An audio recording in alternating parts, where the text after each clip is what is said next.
كومونتير اللي كتصيفطوا ليا ولا لي ميساج اللي كتصيفطوا ليا، ساره درت جهدي كامل، عطيت كل ما عندي، قريت، ضريت صحتي، ضريت معايا والديا، ما بقيتش كنقدر نعس، شوي ديبريمي، ولات عندي لونكسيتي، بزاف ديال الحوايج، ولا عندي الاوفر ثينكين.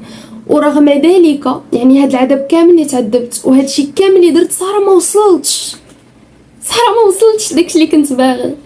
وبغيت نقول لك حتى انا دزت من نفس الحاجه، وحتى انا دوزت عام بحالك. هاي جايز، I really hope you've been good. كنتمنى تكونوا بخير ولاباس عليكم وعجبكم الحال. مرحبا بكم في فيديو جديد، معكم ساره. الموضوع ديال الفيديو اليوم بيان سور كو بحال الفيديو الاخرين ماشي غير من راسي، لكن بزاف ديال الناس كانوا كيدويو معايا في انستغرام عاوتاني على لو ميم سوجي، اي بيسكو انا جي واحد ليكسبيريونس مع لو ميم سوجي وتعلمت منه فريمون بزاف ديال الدروس. بوركو با كو ضروري مون اكسبيريونس غادي تعاون بزاف منكم. بيان سور كو بزاف منكم غادي يكون كيقول مع راسو كنخدم بزاف، كنعطي كل ما عندي، كل ما بجهدي انا كندير، ولكن هذيك النتيجه اللي انا حاط في راسي اون فان دو كونط ما كنوصلش ليها. وبزاف منا ملي ما كيوصلوش لهاد النتيجه كيدمروا وكيحسوا كأن التعب ديالهم والخدمه ديالهم كامله مشات في الزيرو، وكيفقدوا الامل في انهم مره اخرى الا كانوا باغين واحد الهدف معين ولا واحد النتيجه معينه،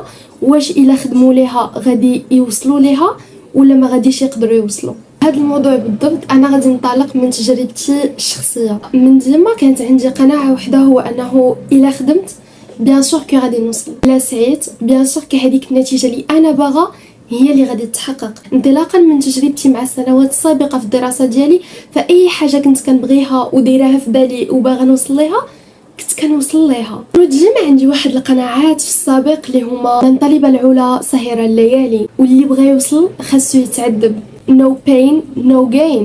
الا ما كاينش الم ما كاينش نجاح ولا ما كاينش وصول. هادشي كامل استمر معايا حتى النهار اللي واخا درت هاد الخدمه كامله، امنت بهاد القناعات كاملين وخدمت وعطيت كل ما عندي وسعيت، ولكن فشلت. ديك الساعه لقيت قدامي جوج ديال الاختيارات: يا غادي نحط ايدي ونرجع للور ونقول انا انسانه فاشله، لان رغم الاسباب الحوايج اللي درت والخدمه اللي عطيت انا ما وصلتش داكشي اللي كنت باغا. اما الخيار الثاني فكان هو يا القضيه فيها ان وخاصني نجلس مع راسي ونعرف علاش انا بالضبط وقع لي هادشي. القصه ديالي مع هذا الموضوع بالضبط بدات في الاولى بكالوريا. كان الحلم اللي كان عيني عليه ونسد عيني عليه هو انه خاصني نجيب 18 الجهوي، وما كانتش غير ديك الرغبه ديال انني باغا نجيب 18، خاصني نجيب 18. لات القصه ديالي وجبت 18 في المراقبه المستمره ديال الدوره الاولى، وبيان صح كنت فرحانه شويه، ولكن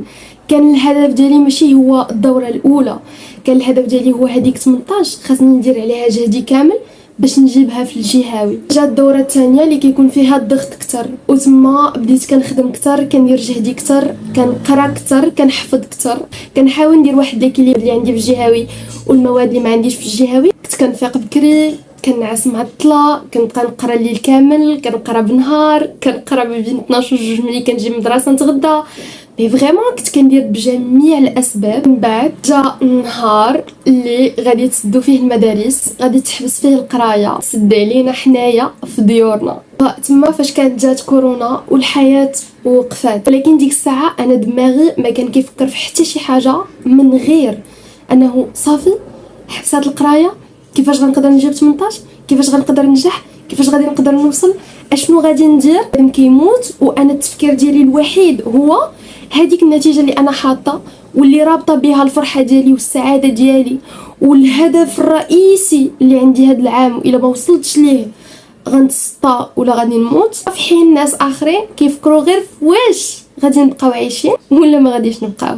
ديك الساعه كان كيبان ليا وكأن الحياه تقلبات، وكأن داكشي كامل اللي انا كنت اوريدي مخططه ليه فينا هو ما بقاش كيبان ليا. هذيك الوجهه اللي كنت راسمه، ديك الصوره اللي كنت راسمه على المستقبل، فرمشت عين المستقبل ولا ضباب. بديت كنحس وكأن الاهداف ديالي ولات بعيده، الاحلام ديالي ولات بعيده، الصوره ديال اشنو انا باغا في المستقبل بدات كتفرتت بشويه بشويه، لانه ماشي خديت الموضوع على اساس انه هذه هي الحياه كتقلب ما كتبقاش هي، ولكن كان ديما في بالي هو انه الحياه فقط حوايج ماديين، هي عباره على ا زائد بي زائد واحد كتساوي جوج.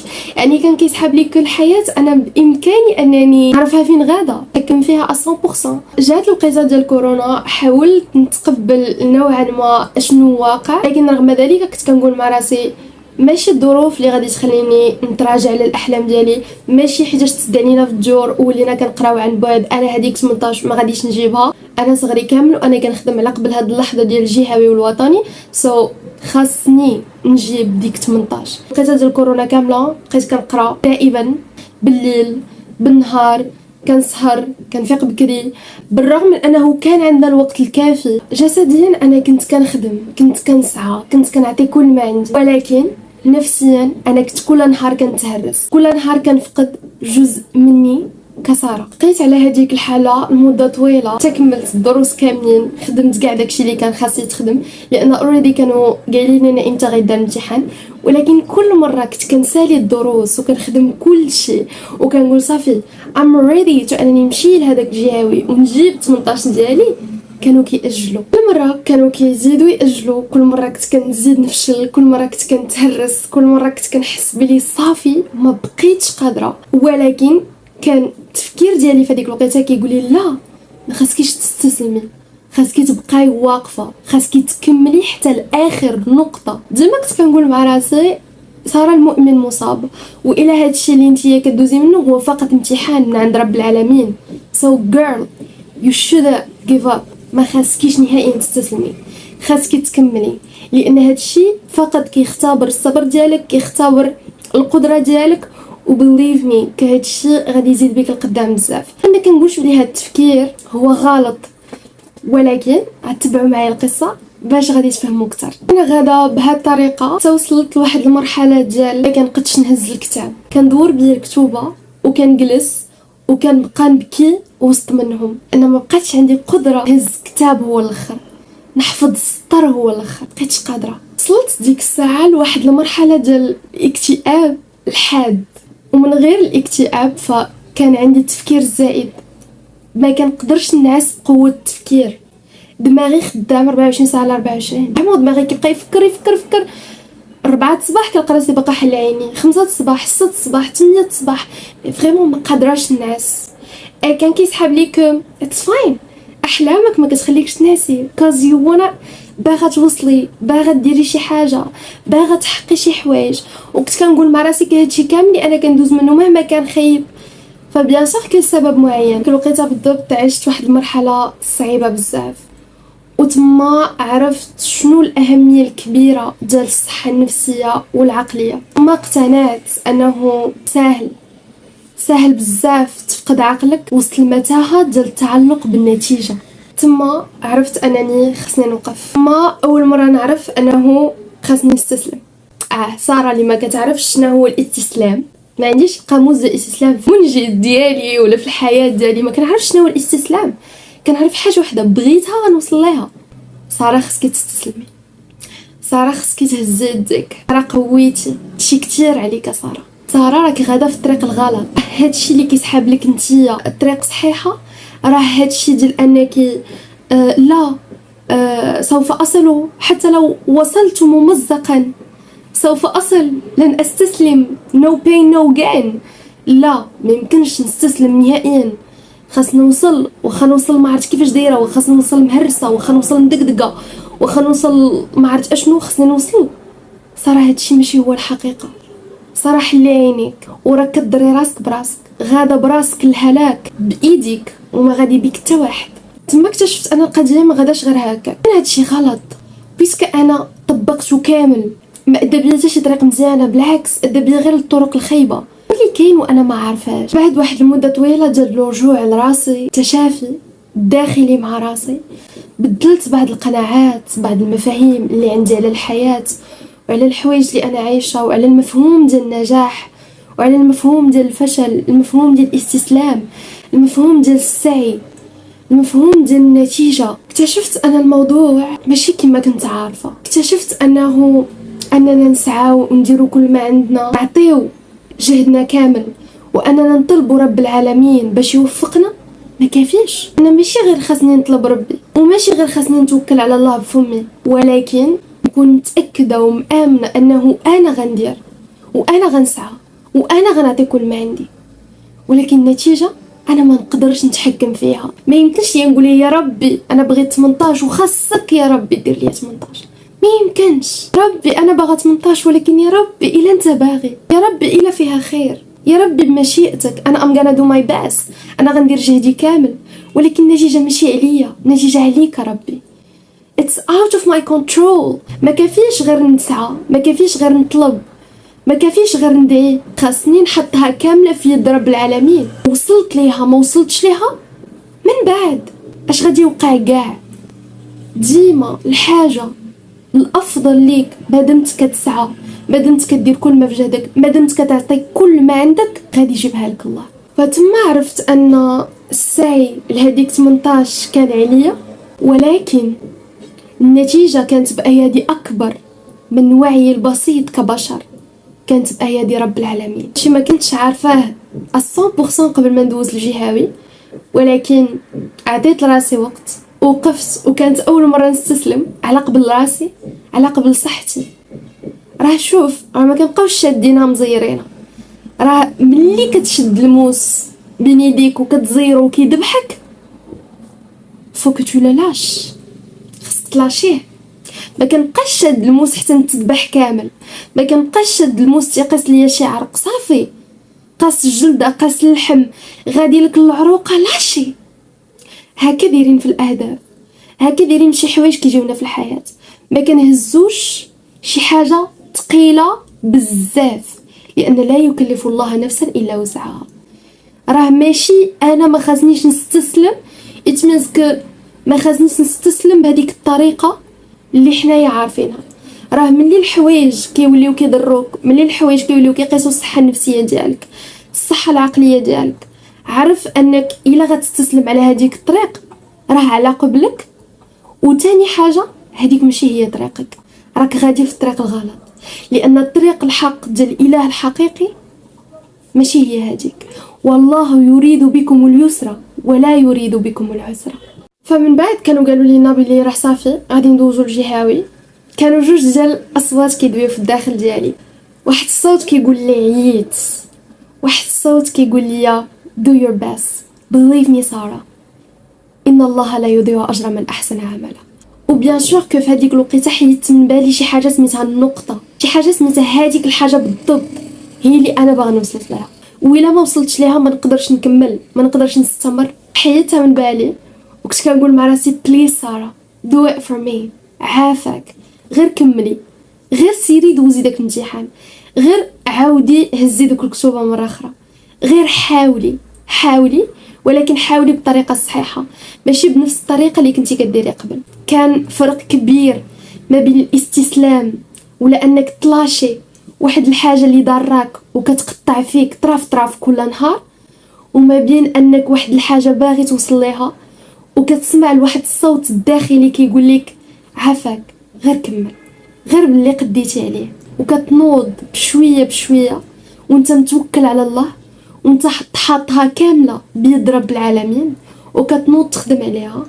ومشيت ودوزت هذاك الجهاوي وجبت 15 في الجهاوي، وكنت كنقول جبت 15 وخرجت بعقلي، انجاز كبير. العذاب كامل اللي عشتو في الاولى بكالوريا، ملي طلعت الباك اللي هو تانية بكالوريا، طلعت واحد العقليه جديده، طلعت وانا مامنه باللي ماشي نو باين نو جاين، وماشي ضروري من طلب العلا سهر الليالي. ممكن تقرا عادي في نهار وتنعس بالليل، ماشي ضروري باش توصل لواحد الحاجه معينه خصك تعذب، خصك تألم، خاصك تدوز من حوايج كبار. ماشي ضروري الا بغيتي تتعلم واحد الدرس في الحياه خاصك تدوز من كاع الحوايج اللي كيهرسوك وكيطيحوك الارض.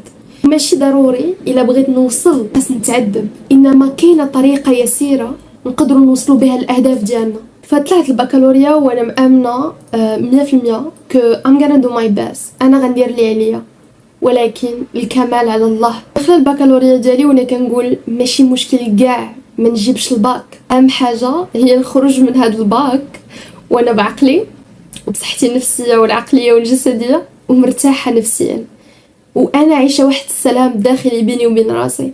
ما كيهمنيش شحال غنجيب في هذا الباك ولا واش غادي نجيب هذا الباك ولا ما غاديش نجيبو، ما كيهمنيش شنو غادي يشوفوا الناس عليا، ما كيهمنيش شنو غادي يقولوا عليا. قرايه دارت فعلت وان فان كونط ما جابتش الباك، اتس فاين. اهم حاجه بالنسبه لي كنت كنشوفها في هذيك الوقيته انا نكون، هي صحتي النفسيه تكون، هي صحتي العقليه تكون مزيانه صافي. الداخل ديالي كنت متيقنه باللي كاينه واحد الطريقه يسيره اللي نقدر نوصل بها الاهداف ديالي في هاد الدنيا. فكانت تكونت عندي واحد القناعه، واحد المعلومه اللي عرفتها واللي غادي تعاونك انت بزاف الا عرفتيها. يقدر يكون عندي انا وياك نفس الهدف، نفس النقطه، نفس النتيجه، نفس الحاجه اللي باغي نوصل لها انا وانت، ولكن كل واحد فينا غادي يختار طريق. فغادي نكونوا في جوج ديال البلايص، انت غادي تختار طريق صعيبه وانا غادي نختار طريق سهله، وبجوجنا غادي نوصلوا. اي حاجه في هاد الدنيا بغينا نوصلوا ليها عندها الطريق السهله وعندها الطريق الصعيبه، وانت اللي كتختار. وانا ما كنفيش انه بزاف ديال الناس واعرين كيتزادوا اولا كيطلعوا من رحم المعاناه، وانا من الناس اللي كيامنوا باللي الحوايج الخايبين في الدنيا كيزيدوا بينا القدام. كنامن باللي الدنيا فيها صعوبات، فيها عراقيل، لان الدنيا لعبه، الا اللعبه ما فيهاش دي نيفو تحديات واش غادي تحس بالمتعه ديال اللعبه؟ بيان سور كنا. اكبر درس تعلمته في حياتي كامله وانا عمر السعاده كنربطوها بالمستقبل، عمر الفرحه ديالي كنربطها حتى نوصل لهداك الهدف عاد غادي نفرح، حتى نوصل لهديك البلاصه ولا هديك النتيجه عاد انا غادي نكون فخوره براسي ولا غنكون فرحانه مع راسي ومرتاحه مع راسي. عرفت انني عمرني نبني السعاده ديالي كانسانه على شي حاجه او شي هدف مادي في المستقبل. اي حاجه ماديه غير مضمونه، واي حاجه في المستقبل غير مضمونه. وتعلمت صديقي المشاهد ان في الحياه كنستمتعوا بالرحله وماشي بالوجهه.